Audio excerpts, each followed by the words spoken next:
Hello scholars, welcome to Dakshinai classroom.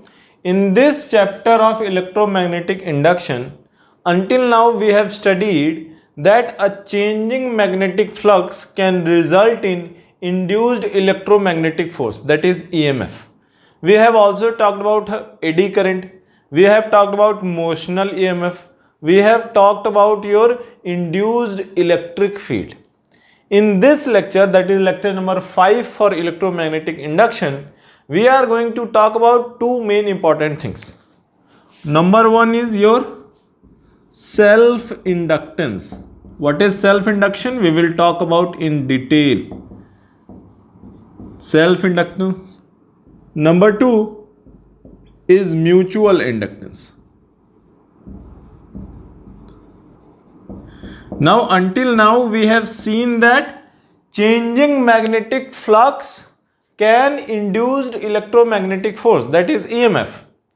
In this self-inductance, we will be talking about how that flux, that magnetic field, can it be its own.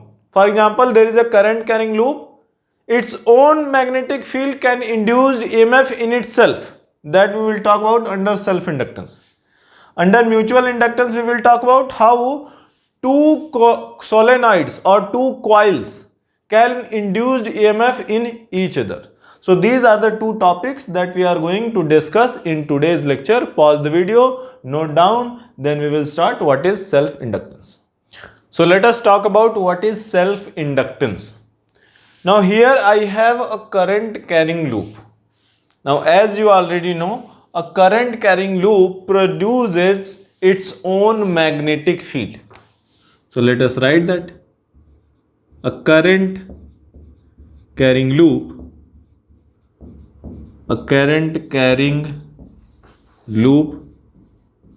produces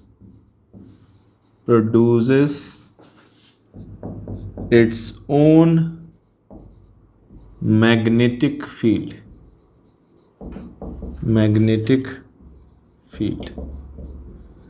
Now, since there is a magnetic field passing through the area of the loop, this magnetic field will pass through inside the loop, and since there is a magnetic field passing through the loop, there will be a flux.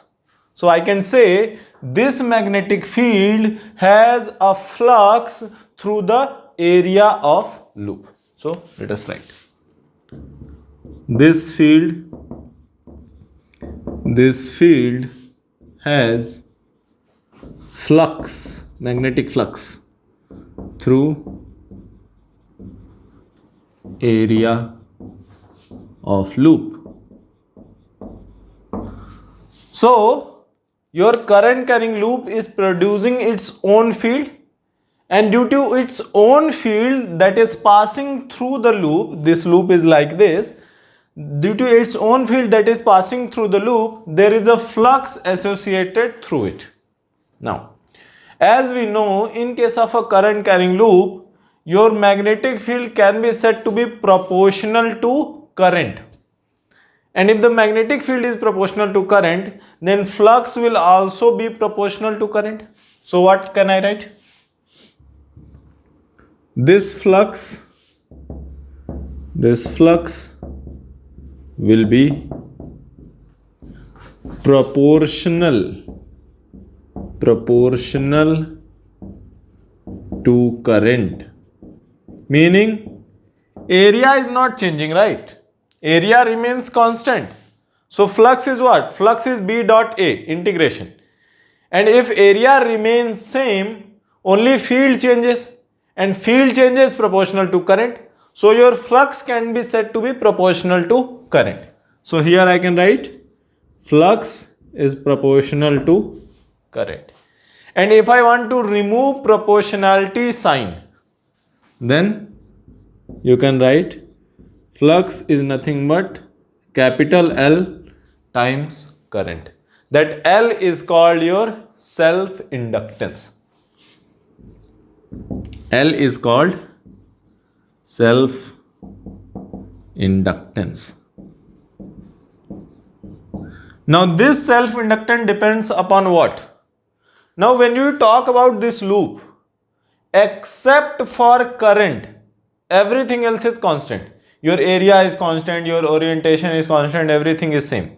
So this L will depend upon geometry of your loop, meaning whether there is one loop or multiple loops, whether it is circular loop or square shape loop or any other random shape loop. So this L value, self inductance value, this value will depend upon the geometry of your current carrying loop, but it will be constant for a given loop. So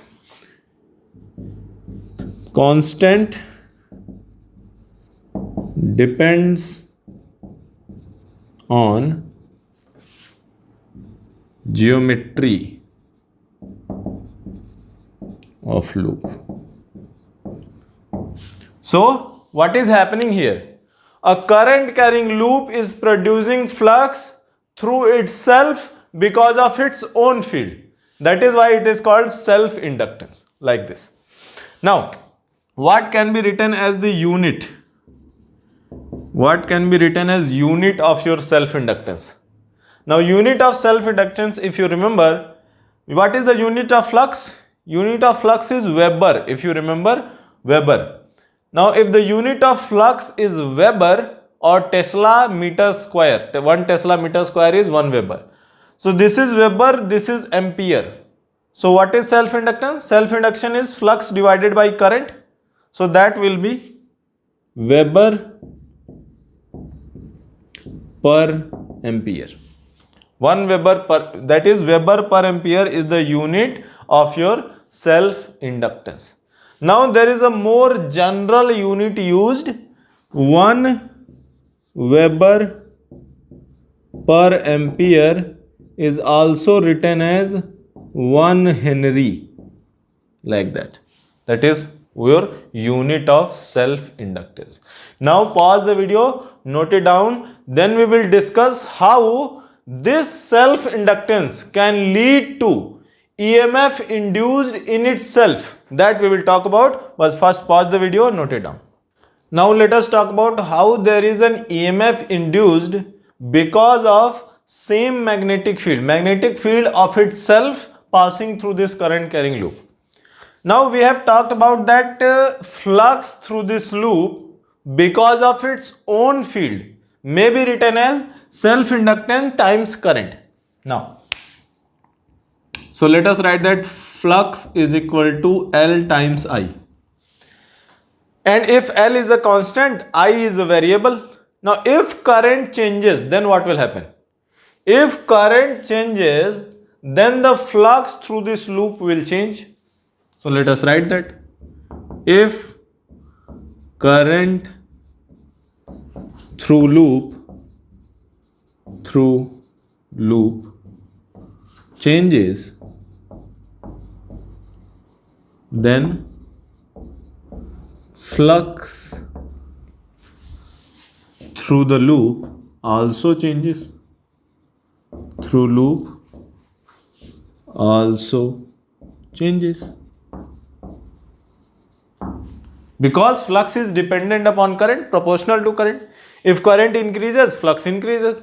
If current decreases, flux decreases. Now according to Faraday's law, if you remember, whenever there is a change in flux through a loop, then what happens? Then an EMF is induced. So according to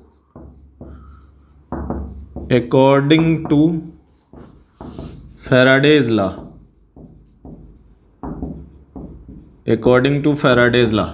what you can say according to Faraday's law?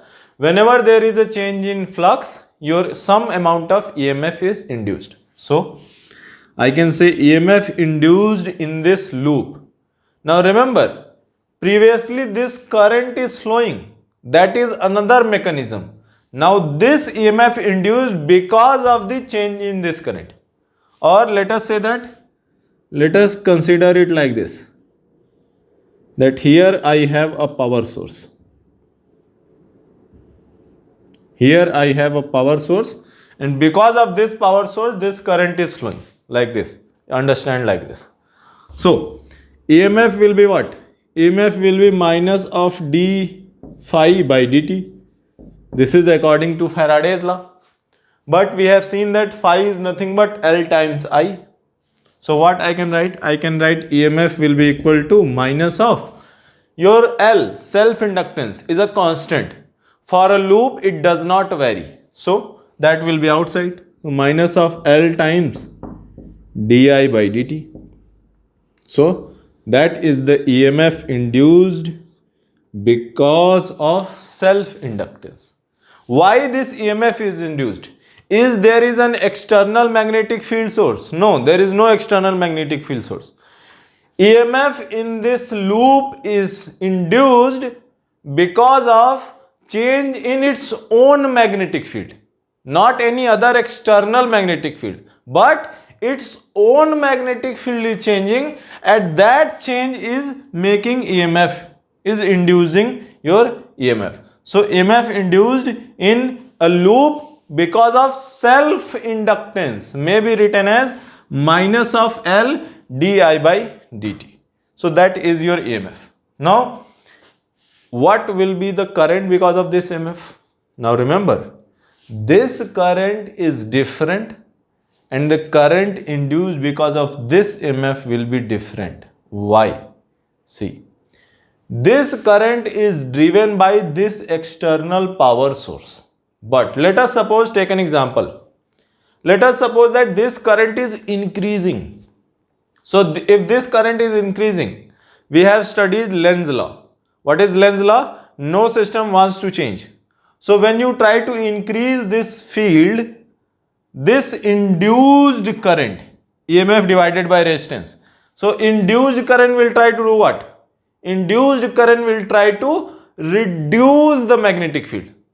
So if the external current is increasing, then the current, induced current, will be in the opposite direction.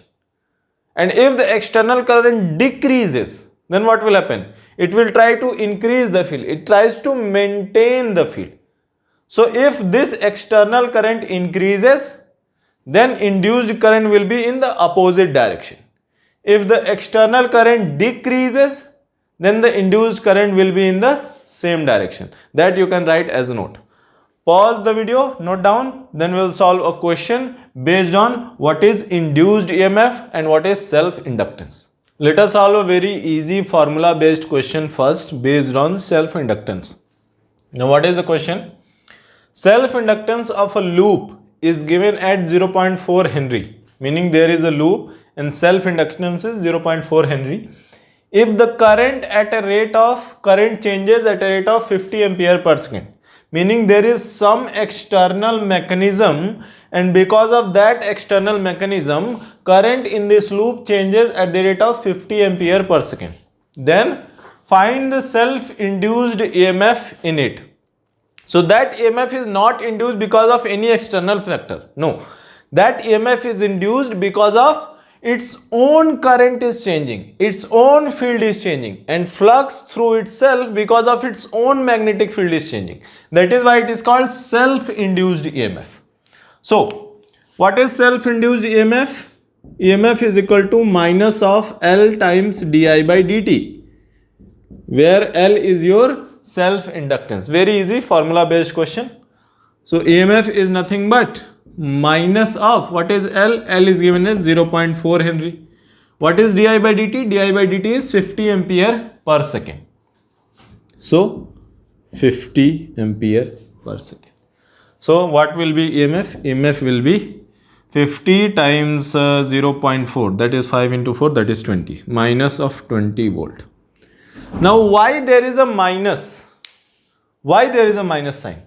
Minus sign indicates that what I have already told you, that if di by dt is positive, meaning current is increasing, then this self-induced EMF will be such a way that it will try to reduce that current. That is why minus sign.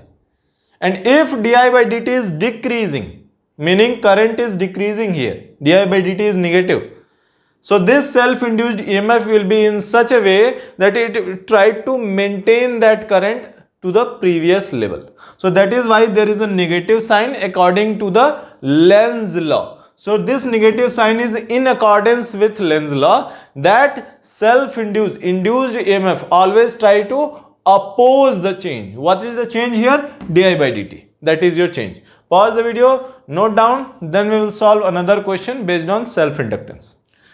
So now let us talk about self-inductance for a long solenoid. In case current passing through a long solenoid changes, then what would be self-inductance for a long solenoid? So here I have a long solenoid. Length of your solenoid is L. Radius, circular loops are there. Radius of those loops is R. Turns per unit length, meaning how many loops per unit length is there. That is your small n. Now, what should be the field through this solenoid? Field along the axis of this solenoid inside the solenoid. So, can I write like this? That field along the axis will be how much? We have already studied, you should remember, that is mu naught times number of turns per unit length times current passing through the solenoid. So that is the field along the axis of a solenoid inside the solenoid. So like this, if this is the axis, then at this point, this much will be the field. Now what should be the flux because of this field? Now remember, when you are talking about flux, you cannot take just pi r square. Why?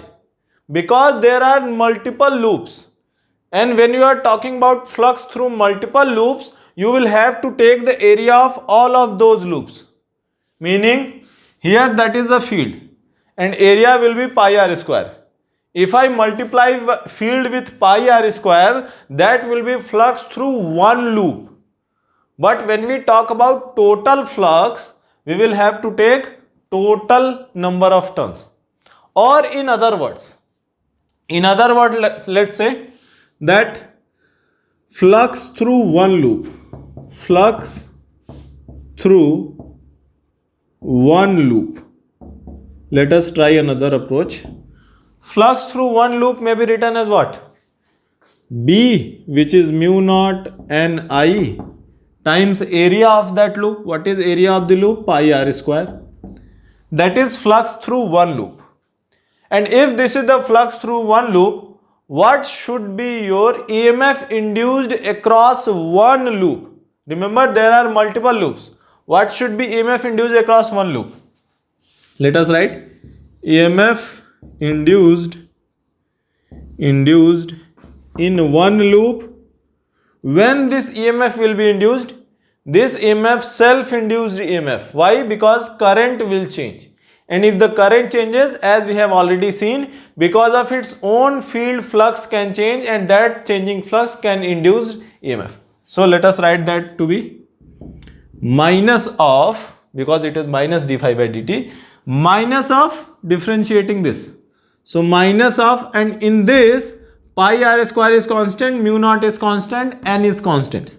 So mu naught n pi r square, and current can change. So let us write di by dt. So that is the EMF induced, self-induced EMF in one coil, in one loop of this long solenoid. So if the EMF induced in one loop is this much, then what should be EMF induced in all of the loops? I can simply multiply by the number of loops.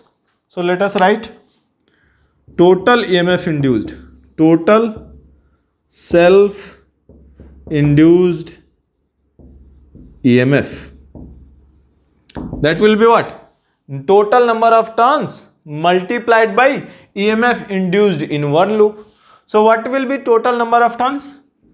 Total number of turns will be number of turns per unit length multiplied by length of the solenoid, that is total number of turns, multiplied by this is what? Minus of mu naught n pi r square di by dt, like this. Now let us simplify this a little bit. EMF equals to minus of mu naught n here also, n here also, mu naught n square pi r square times L di by dt. This is your self-induced EMF in a current carrying solenoid if current changes at the rate of di by dt. But we have also studied that under self-inductance, current EMF induced may be written as what? EMF induced may be written as minus of L di by dt, where L was the self-inductance constant. And if you compare both sides, you can cancel minus, you can cancel di by dt. From here, you can write L. Self-inductance of a long solenoid may be written as what? Mu naught n square pi r square L. That is your self-inductance of a long solenoid. Why we are talking about long solenoid?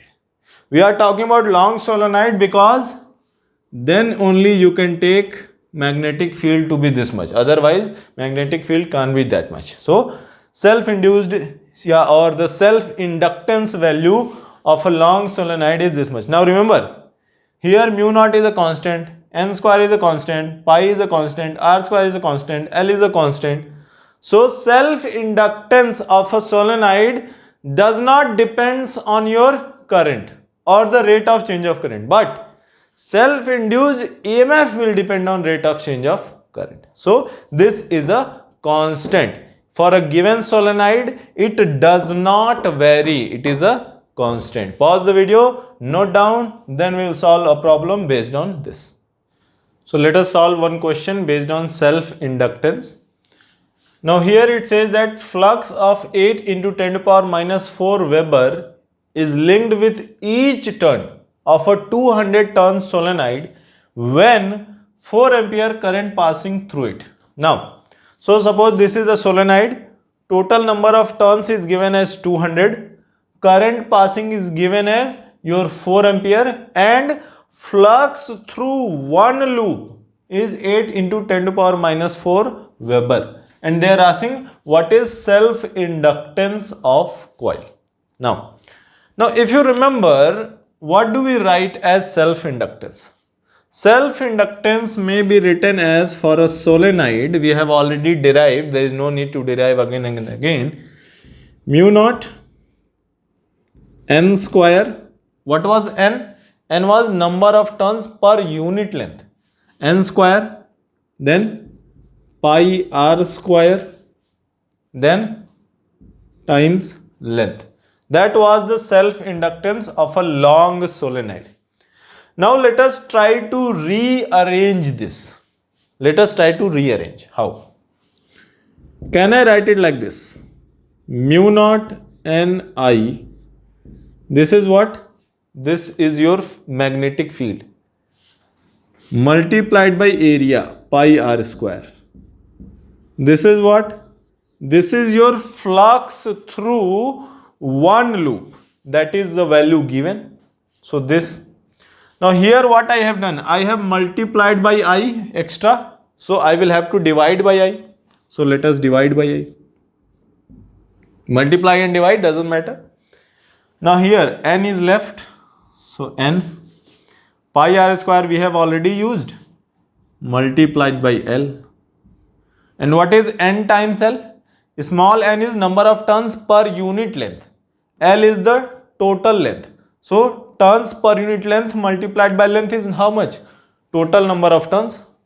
So this can be written as, this is your total number of turns, 200, that is already given. This is flux through one loop, that is already given. This is current, that is already given. Just put the values. So what is the flux through one loop? 8 into 10 to the power minus 4 multiplied by total number of turns 200 divided by current 4 ampere. Like this, very easy. So this will be how much? 4 into 2, this is 2, 400 into 10 to the power minus 4, So that will be 4 into 10 to the power minus 2 Henry, or that can also be written as 40 millihenry. So both are correct. So that way you can find the self-inductance of a solenoid. Pause the video, note it down. Now let us solve another question based on self-induced EMF in a solenoid. So what is the question here? Current through a 240 turn solenoid, meaning total number of turns in this solenoid is 240, changes at a rate of 0.8 ampere per second. If length of solenoid is 12 centimeter and radius is 2 centimeter, then find self-induced EMF in it. Now very easy question, it is formula based. If you want, you can pause the video and try to solve it yourself first. Now what they are asking self-induced EMF. So that is nothing but minus of L di by dt. Very easy. And what is self-inductance of a solenoid? That we already know. What is it? EMF is equal to minus of mu naught n square pi r square L and di by dt. Now, here mu naught you already know, permeability of vacuum, that is known. What is small n? Small n is number of turns per unit length. Total number of turns is given and your length is given. Where is the length? Length of the solenoid is 12 centimeter. That is also given. Radius of the solenoid is given. And your L, value of length, that is also given. And di by dt. What is di by dt? 0.8 ampere per second, that is also given. So every value in this equation is given. You have to just put the values. And when you put the values, you will get approximately 6 into 10 to the power minus 4 volts. That will be self-induced EMF in this solenoid. Now remember, if this current di by dt is positive, meaning current is increasing, then this EMF will try to reduce that current accordance with Lenz's law. And if di by dt is negative, meaning current is decreasing, so this EMF will try to increase that current, try to maintain that flux through all the loops. So that way you can solve self-induced EMF questions. Pause the video, note down, then we will start discussing what is mutual inductance. Now let us try to understand what is your mutual inductance. Now in order to understand mutual inductance, here I have two coils. This is coil number 1, this is coil number 2. And coil number 1 is attached to an external power source which is making a current flow I like this. To me it is clockwise. To somebody standing there it will be anti-clockwise. So there is a current like this flowing in the coil number 1. Let us write that. This is coil number 1, this is coil number 2. Now, current passing through coil number 1 will generate some amount of magnetic field. And that magnetic field will also cross through the second loop. So I can say that due to the current through coil number 1, there is some amount of flux through coil 2. So can I write like this? Flux through coil 2 or loop 2 due to current in coil 1. Now, see here, as we have studied earlier, if I changes, then magnetic field changes. And if magnetic field changes, this flux through the second coil will change. So can I say like this? Phi 2. The meaning of writing phi 2 is flux through coil 2 will be proportional to what? Let us write this as I1. So flux through 2 is proportional to current through 1. Why? Because flux in the second coil is due to the field of the first coil. And the field of the first coil will depend on your current. So whatever is the current, according to that the flux through second coil will change. And if I want to remove the proportionality sign, then what I can write? I can write phi 2 will be equal to capital M times I1, where capital M is called mutual inductance of these two coils. Now what is the use of this mutual inductance, self-inductance? What is the use? Based on mutual inductance and self-induction, you can directly tell the value of phi. You do not need to know how much magnetic field is there. You do not know that what is the amount of magnetic field, at which point there is how much magnetic field multiplied with area, integrate and all. You don't need to do that. If you just know the mutual inductance, what you can do? Mutual inductance times current, that is your flux. That's how you can do it. So this M. So if flux through the second coil due to the current in first coil may be written as phi 2 equals M times I, where M is a constant, this M is called your mutual inductance of these two loops. So here two loops are there, M is the mutual inductance. As in the case of self-inductance, as self-inductance was the quantity which was dependent on only the geometrical shape of your loop. If the loop is square, it will be different. If the loop is your circular loop, it will be different. If the loop is random shape, it will be different. So like that. So here M will depend on how much difference is there between the coils, what is the shape of the coil, like which one is bigger, which one is smaller, everything. So M is the quantity that depends on pair geometrical configuration, geometrical shape of both of these coils or loop. So you can write depends on geometrical shapes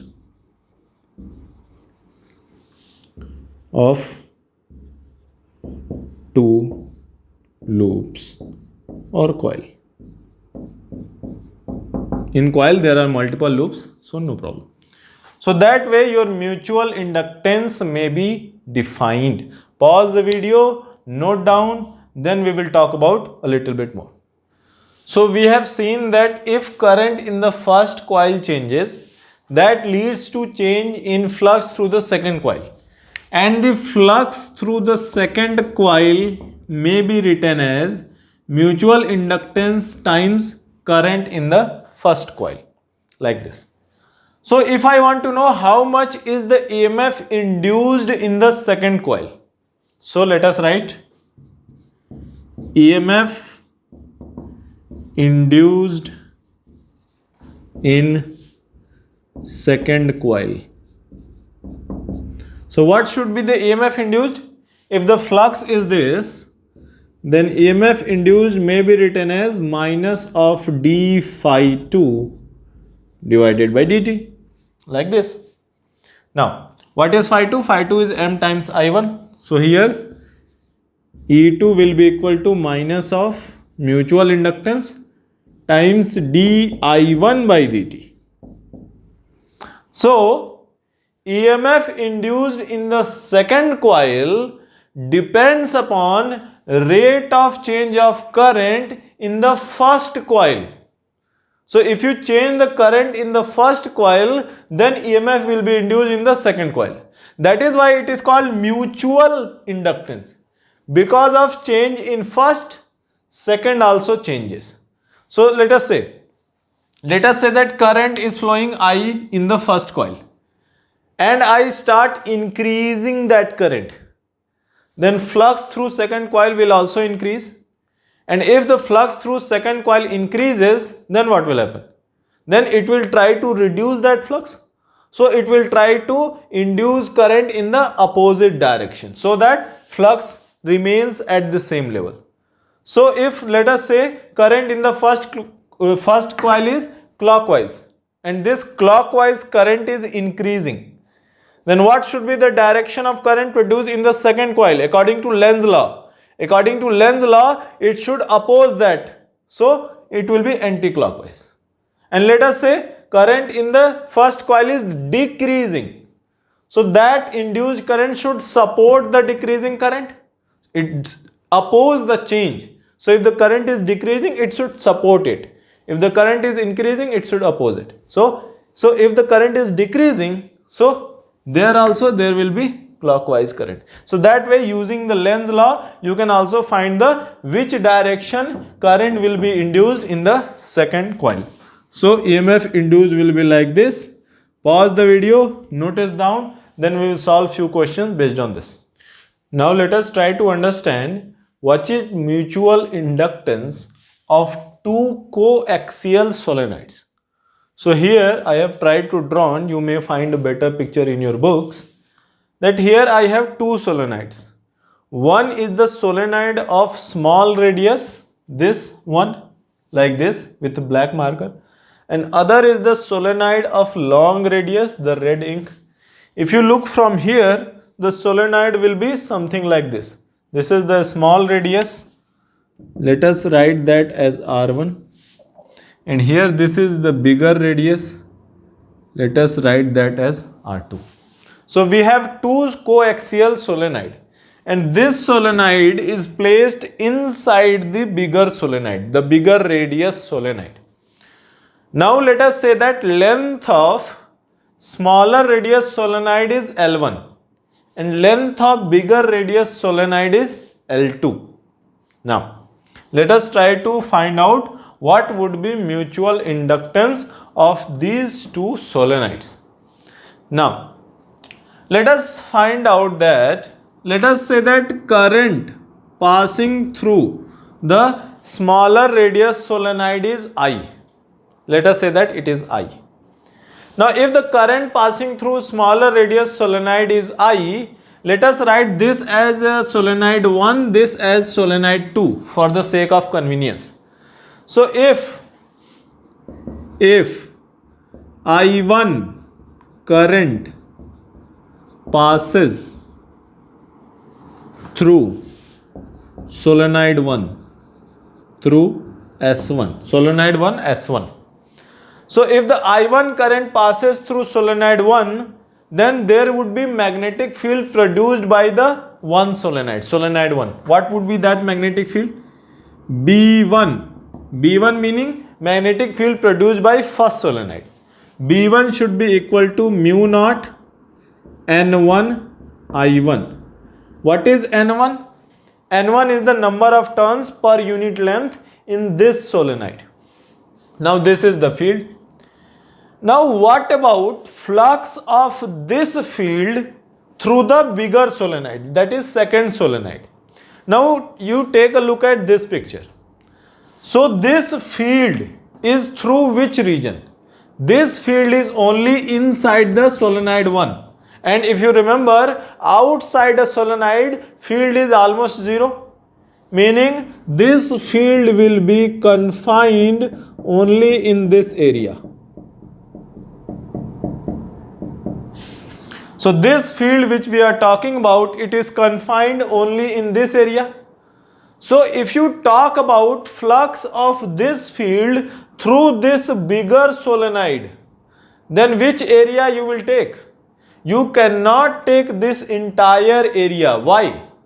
Because this entire area does not have magnetic field. Magnetic field is restrained to only this area because it is because of first solenoid.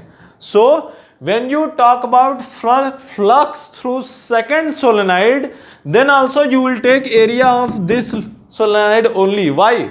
Because this is the region where the magnetic field exists. So you will not take the entire area, you will take only this area. So let us write flux through one loop of S2 second solenoid due to due to B1 equal to, due to B1, let us write that here, equal to how much? How much will be this flux? B1 we already know. So how much is B1? Mu naught N1 I1 times which area I will take? I will take this area, not this entire area. Why? Because there is no field in this region. Between second and first solenoid there is a space. So there is no field in that space. So what would be the area taken? Area would be this area. So pi R1 square. So this is the flux through one loop of second solenoid due to field in the field of the first solenoid.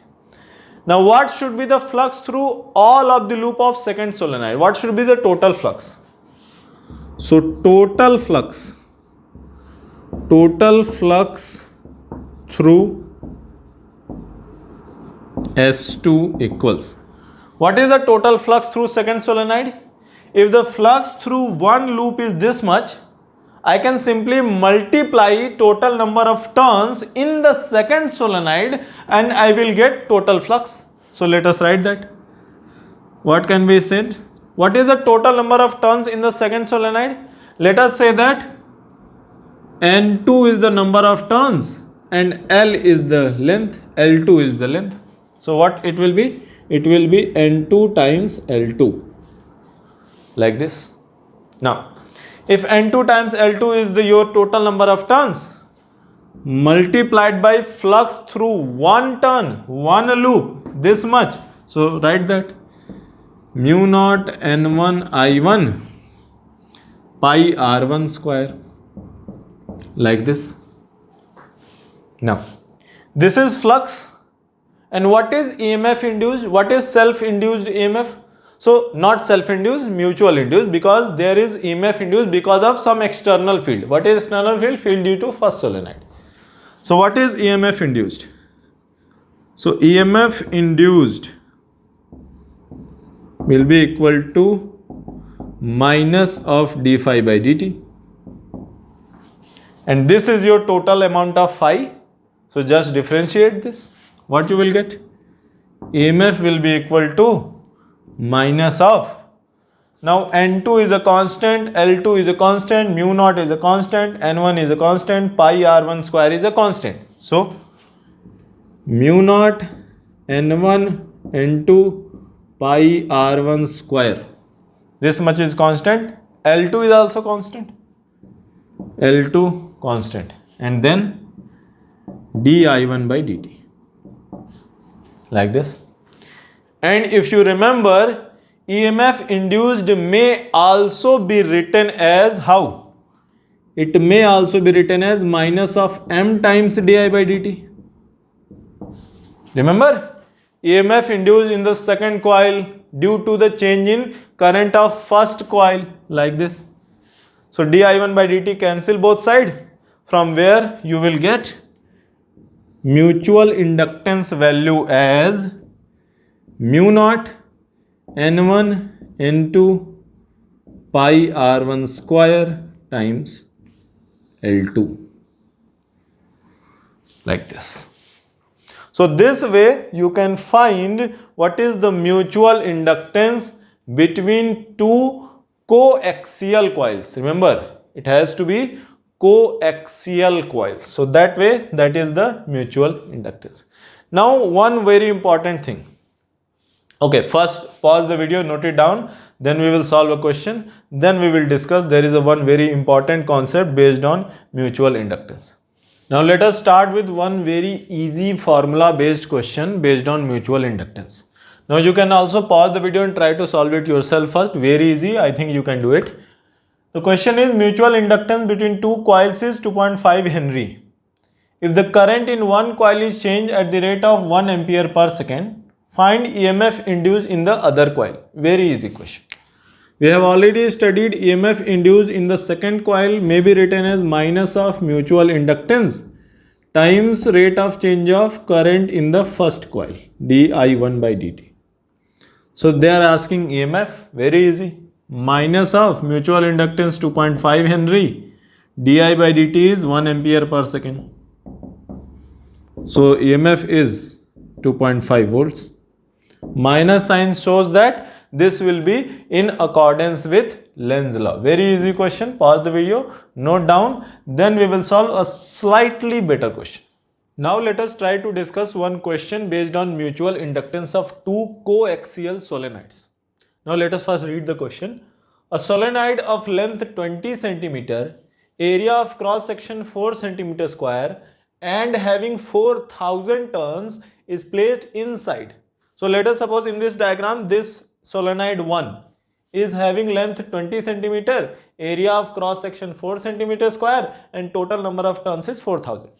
This solenoid is placed inside another solenoid, here red line, another solenoid of 2000 turns. So 2000 turns. Area is 8 cm square, bigger area 8 cm square and length 10 cm. Length is smaller 10 cm. Find mutual inductance between the solenoids. Now we have already derived the formula for this. What is the formula? M equals mu naught N1 N2 pi R1 square times L2. Now, in this type of questions, students are always confused about one thing. Sir, which solenoid is first, which is second, how do we remember? Now, there is one very important concept which is called reciprocity, that does not matter whether you take solenoid mutual inductance of solenoid 1 with respect to 2 or 2 with respect to 1.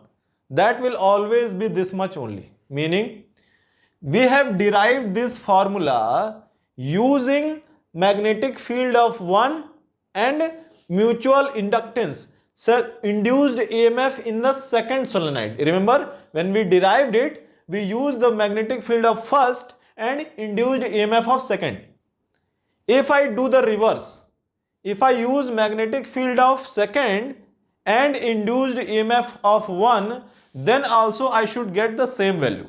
But that will be slightly difficult. Why? Because see here, first solenoid is outside the second solenoid. And outside, when we talk about magnetic field as mu naught Ni, this is true only for inside the solenoid, not outside. So using magnetic field of second solenoid and to calculate EMF in the first solenoid, that would be slightly difficult. But mathematically it can be proven, not for you, for your level there is no need to prove that. But mathematically it can be proved that it does not matter that you consider or you flow the current through which solenoid. You consider field of first or second, does not matter. You consider induced EMF in first or second, does not matter. In both ways, mutual inductance will remain same. But in this formula, until N1, N2, everything is fine. But here is R1 square, then L2. How do you remember that which radius you have to take, which length you have to take? So there is a very easy funda. That if you are forgetting that, sir, which radius should I take here? In the question, they have not given which one is R1, which one is R2. So which one you should take? So the very easy concept is that whichever is smaller, you take that one. Now what is the reason here? The reason was that here EMF, your flux can go through only this region and total number of turns is only this one. But if you want to remember it very easily, just remember that in this formula R1 will be a smaller value. So you will have to take smaller area. L2 will be smaller length. So out of those two solenoids, whichever one has smaller area, you take that area. Whichever one has smaller length, you take that length. So let us solve. So mutual inductance will be equal to mu naught. What is mu naught? 4 pi into 10 to the power minus 7. What is N1? N1 is the number of turns per unit length. But here, let us take this smaller one, R1. R1 is here we have to take, so smaller. So smaller area is this one. So N1 is 4000 turns. How many length? 20 centimeter length. So 4000 divided by 0.2 meter. that will be 20,000 turns per unit length. 20,000 turns per unit length, that is per meter. What about N2? N2 is 2000 turns. And what is the length? 10 centimeter. How did I decide which one is N1, which one is N2? Because R1 has to be smaller area, a smaller radius. So this one is the smaller radius. So its turns will be N1, like that. So N1. What is N2? N2 is 2000 turns 10 centimeter. So 2000 divided by 0.1, that is also 20,000. So let's just square it. What is pi r square, pi r1 square? Smaller area. So which one is smaller area? 4 centimeter square. So 4 into 10 to the power minus 4 meter square. What is L2? L2 is the length. Which length? This length. L2. Smaller length. So what is the smaller length? This 10 centimeter. So 10 to the power minus 1 meter, like this.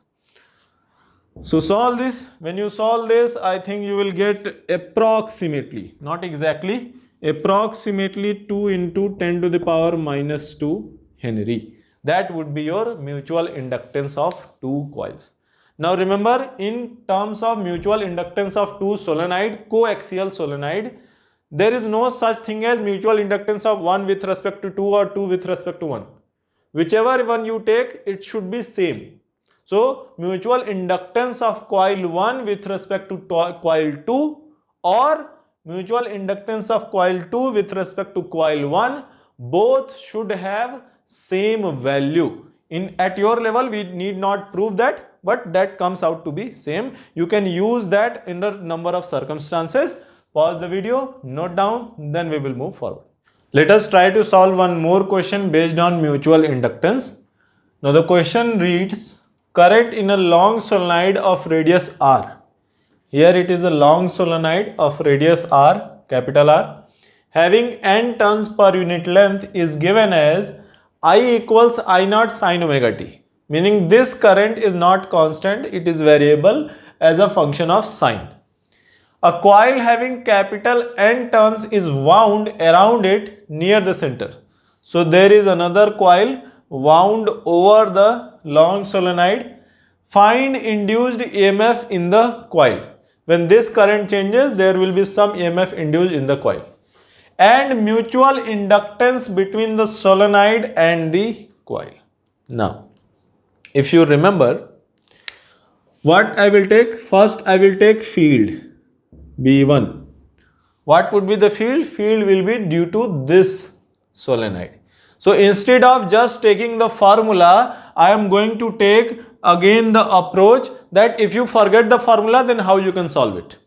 So which field I will use? Current is passing through this. So this field I will use. So what is the current? Current is this.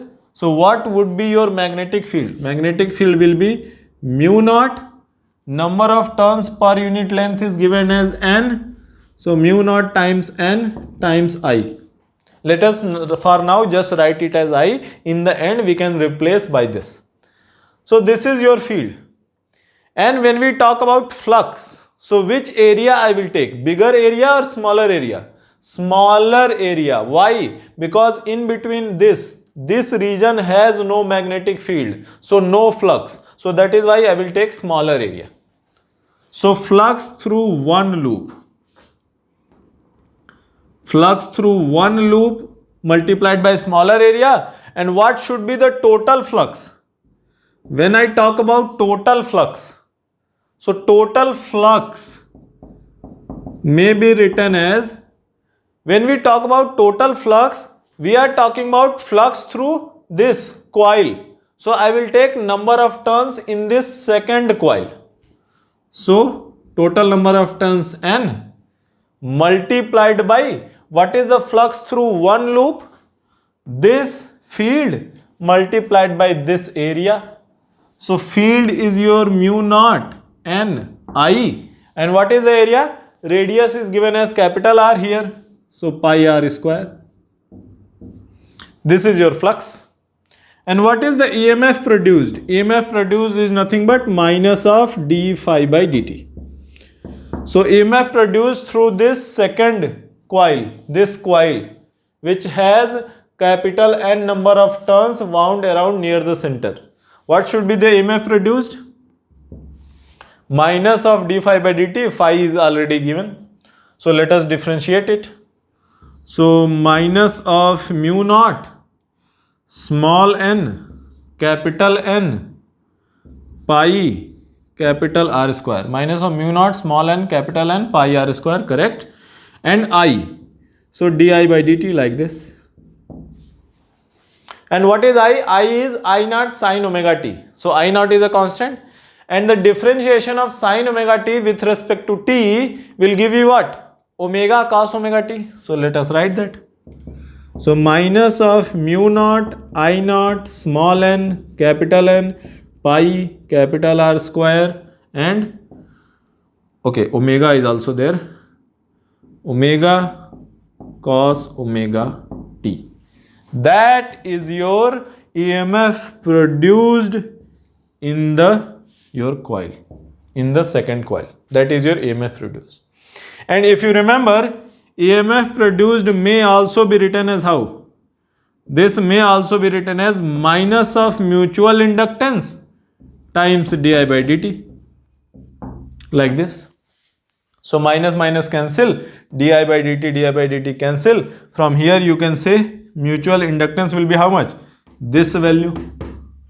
So mu naught small n capital N pi capital R square. This is your mutual inductance between two coils. So very easy. It is not that difficult. You have to just be clear that how we are deriving, how we are finding induced EMF, and how you can find mutual inductance. Pause the video, note it down. So this was the end of your lecture number 5 for electromagnetic induction. In this lecture, we talked about what is self-inductance. In case of self-inductance, if current flowing through a coil or a loop changes, then EMF is induced in itself. That is called self-induced EMF.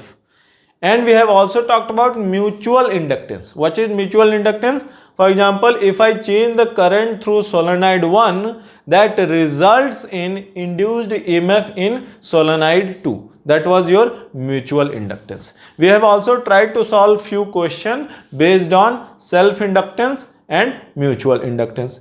In the next class, we will talk about that what happens if I connect a solenoid through a battery across a resistor. For example, there is a solenoid, there is a resistance. They are connected in series. And if I add this circuit across a battery, then what happens? That we will talk about in the next lecture. Until then, revise your concept, solve as many problems as you can, and if you have a doubt, just ask your doubt on the doubt group.